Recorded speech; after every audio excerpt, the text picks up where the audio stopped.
Hey guys, it's Samantha. I'm going to run through a quick Lightroom tutorial on how I kind of breeze through a session in hopes to answer any questions that you have while you're working through the sessions that you're working on for me. And I just wanted to stress that I really appreciate your help. I thought this would be easier than trying to meet in person so that you could refer back to it if you needed to. First, basically, I just opened Lightroom. I have Lightroom 5. I'll need to start a new catalog. So when this window pops up, you can do that here. Choose a different catalog, then create a new catalog. I'm going to work on a session that is actually going to be one that I'm going to edit. So it'll be Chelsea and Steven. So this is how I organize the files here. I've got the type of session and then who it is. Inside each folder are folders that are the card numbers that I shot on. I have all of my cards numbered so that I can go back and refer to them if I have any errors or missing files or something like that that I need to investigate. I know exactly where to go and look for them. So you'll see that the images are contained within that. When I'm saving the catalog, I just save it in this main folder here and I name it the exact same thing.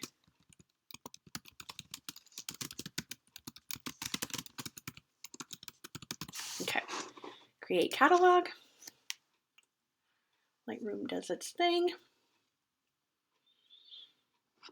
And then when I'm in the library module here, I can import the files that I want. You can simply click that button there and go to the main folder again. You don't want to click on these individual folders, and I'll tell you why. You want to click on this one right here and click import. It'll take a few seconds for it to work its magic again. The reason that I do it that way is because I want to be able to edit per card.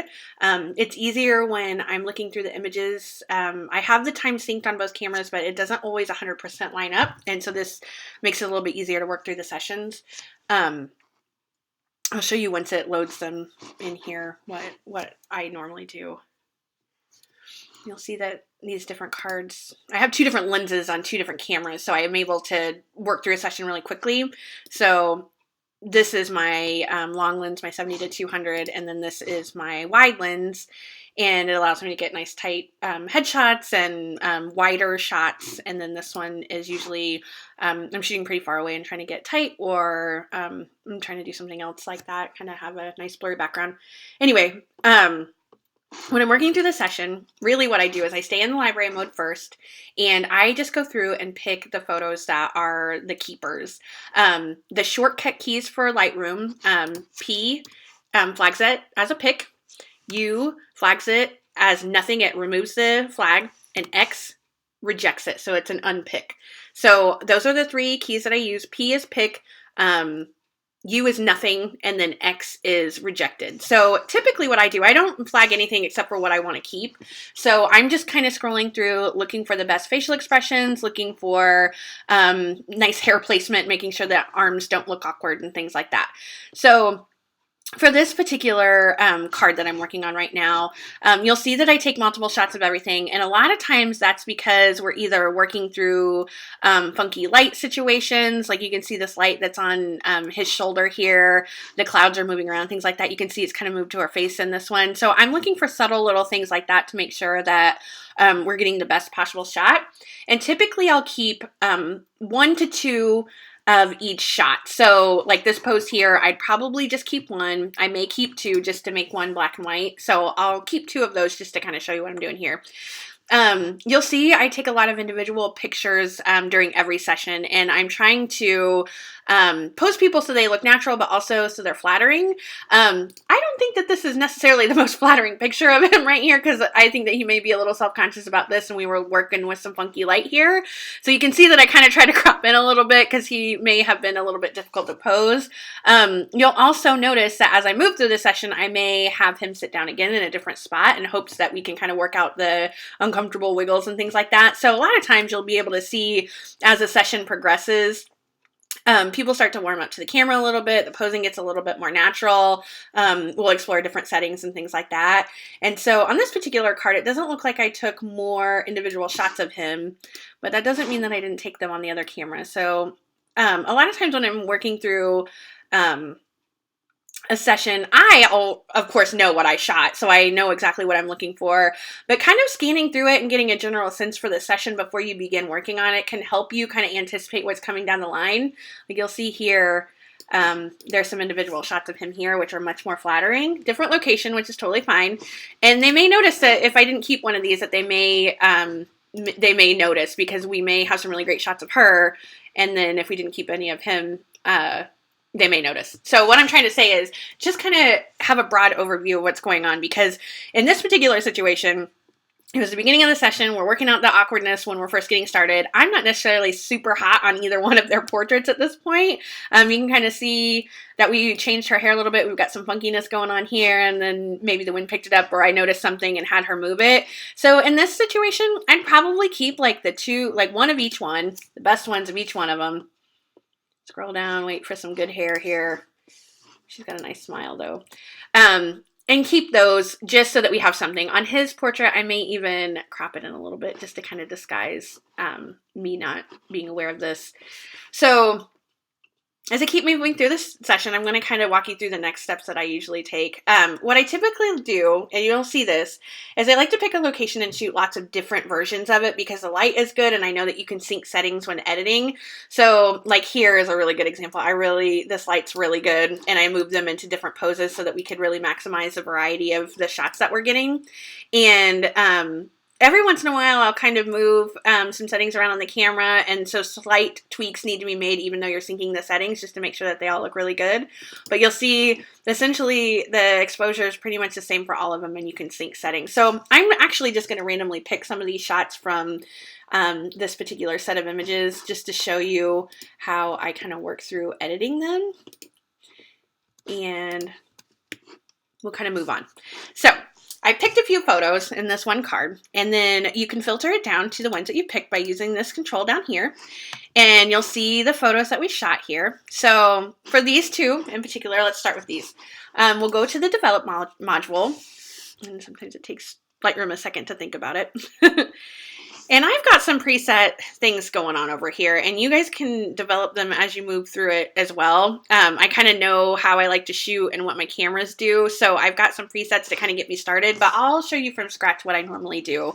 I typically always bring up the exposure just a little bit. I like the highlights to be pretty nice and bright, and I always bump down the contrast just a tiny bit because I like to control the contrast with the exposure and then deepening the blacks. So I like to keep I don't like to put all this gross like oversaturated color into it. I like to kind of bump it down a little bit and control the poppiness of the photo with the exposure and the blacks. So right about here is a good setting for me. And Chelsea's got a bit of a tan, and he has a little bit different complexion than her. You can see that we were shooting outdoors. I feel like it kind of has a green cast to it. There's some like auto white balance settings that you can use to pick colors and things like that, and usually if you're going off this stone gray color, it gets pretty close. I don't really like that, so I'm going to undo that. I'm going to just pull a little bit of that green out, maybe a little bit of the yellow out to see if we get to a more natural skin color, which I think that looks really great right there. And so you'll be able to see a before and after. I'll reset it. That's what we started with. I'll undo that, and you can see where we landed. I think that looks pretty great. So knowing that we have multiple photos that are in the same lighting environment, you can pick all the photos that would apply and hit the sync setting. Boom, done. And you'll see that this one and now that one both have the same settings. So one of the things that I like to do when I'm keeping multiple shots of the same pose, which is essentially the same pose, is make one of them black and white, because not everyone thinks that they can, they just don't think about it unless it's presented to them. So I have a black and white preset that I use for my boudoir photos, and I usually start by clicking on that because it's pretty close. Again, I like to bump the contrast up, or the exposure up, and bring the blacks down to kind of make it a little more poppy. And right there, I feel like that's a really great black and white picture. I like to look classic. I don't want to do any funky filters or anything like that. I'll move on to this series of photos that has all of these photos here have essentially the same exposure. This is actually pretty good. The white balance is pretty set. Like I said before, their skin tones are a little bit different, so I like to be a little bit aware of that. I don't want to wash them out, but I do like the poppiness of it. And then we'll kind of bring this down a little bit. And I actually don't feel like the white balance is off too much, so I probably wouldn't change it.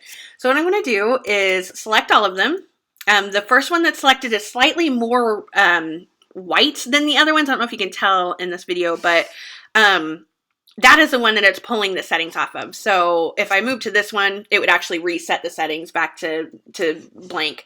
But I'm going to use this one as a sample. I'm going to sync the settings, and I kind of skipped over this the first time I did this. Everything is basically selected here except for the spot removal and the cropping. Just because when you bounce around from photo to photo, these items may change if you decide to use these tools. So I always have those deselected. These I don't typically use, so those are just deselected anyway, just to kind of have a general sense of how this part works. And then I just sync settings. And what I do, even though I sync them out, I don't just count them as done. I work through them again. I go through each one by one and just make sure that I like the way that it looks. I think these look really nice.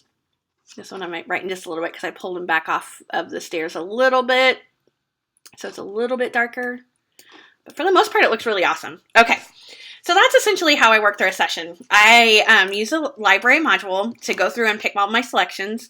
For a typical session, I try to keep between 80 and 100 photos. I try not to have more than 100 photos because the site that I use to upload them to charges an extra fee for anything that has more than 100 photos, and the clients aren't expecting more than that. So I try to pick between 80 and 100 of the very best photos and try to avoid that additional fee to have them hosted on a gallery for them. So just a quick frame of reference for that. So once I get down to the top photos, the 80 to 100 photos, I then work through editing them. And again, I like to work off of cards both in sorting and in color correcting.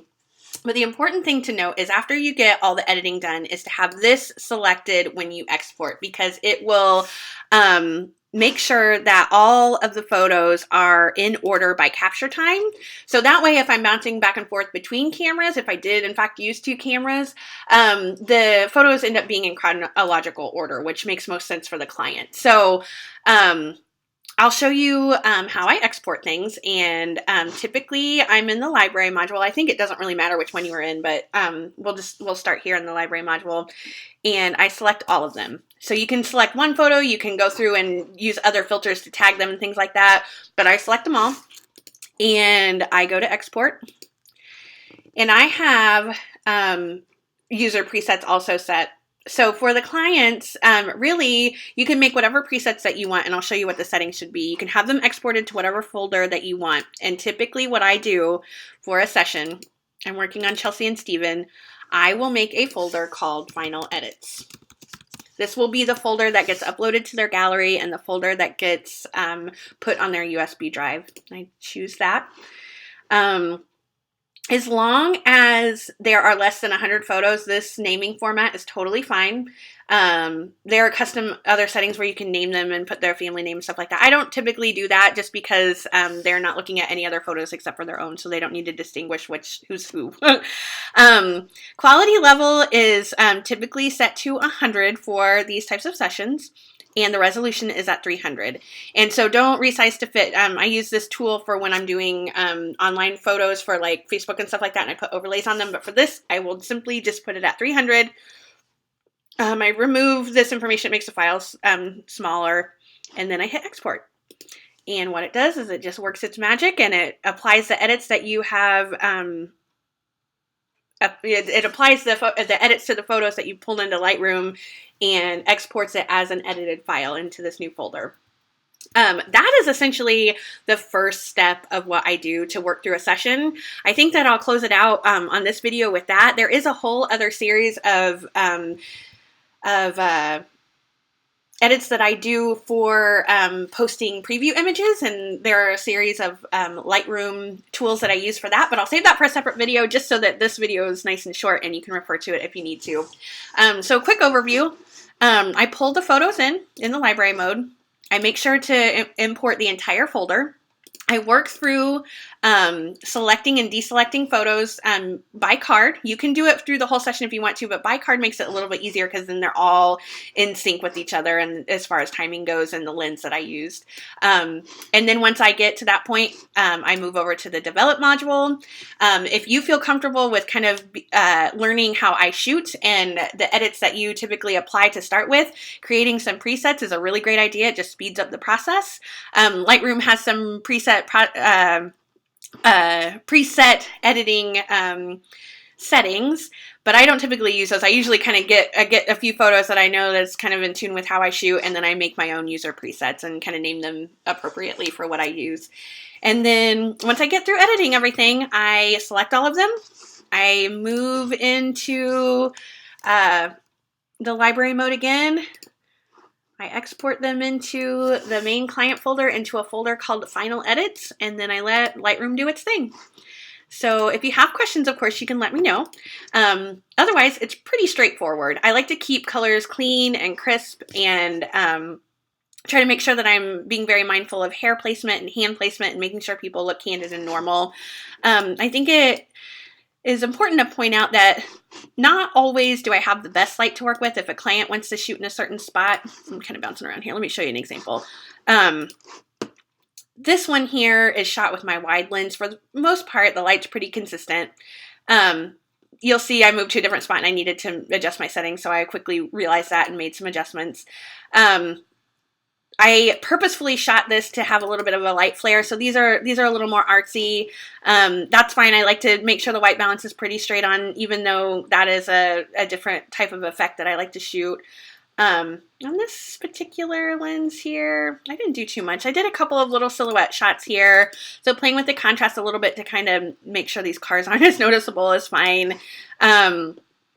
Again, here we're shooting in full sun, but I like to make sure that white balance is nice and pretty, and it looks pretty good straight on. They had blues on, which is a nice color to kind of go off of. So there were some on the other card. Let me work through those real quick. You'll see, yeah, like this is some funky white balance going on here, and it was because they were in this alleyway. There's lots of reds going on. It's all reflecting on their faces. You can see I kind of abandoned that idea pretty quickly with this particular camera.